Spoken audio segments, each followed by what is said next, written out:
What's going on, traders? Raiden here, and I'm going to be doing my analysis and forecast on US30 heading into this week. So let's hop right into it. I'm going to go over these confluences one by one. Okay, so let's go over the first one, which is the fact that price is not creating a lower high or a lower low. So that's to me sitting in a trend change. So let's hop right into that one. Price comes here.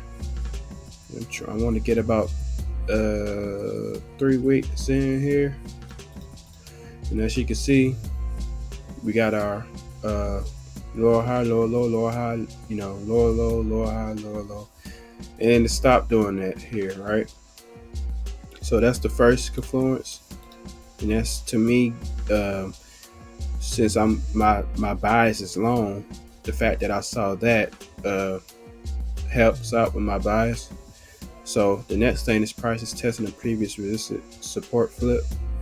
So if I come here, you can see how this was previous resistance, and now it's acting as support here.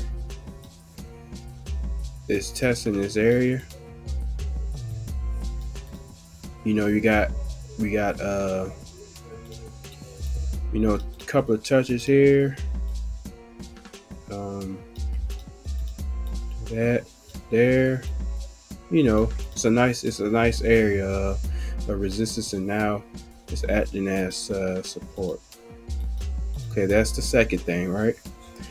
Thirdly, 3650 500 psychological supply zone still fresh, acting as confluence for where price could be making its way back towards it, right?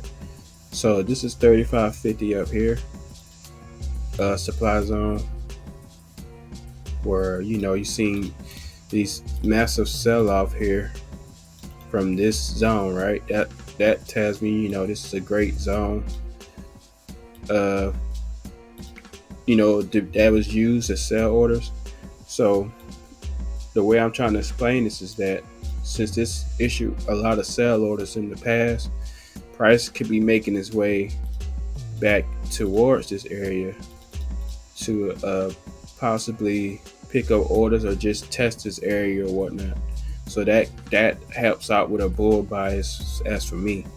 And lastly, from the most recent swing low 3370, which is here, to high 3570 is a 50% retracement. So let's draw that out. You got price from the low to high here. If you can see, as we do that, price is testing this area. That's a 50% retracement in line with the new uptrend. All right, so that was just a pretty simple analysis. If you like this analysis, please leave a like and follow me, as I will be posting more kind of analysis like these in the future. So thanks, and I'll see you guys next time.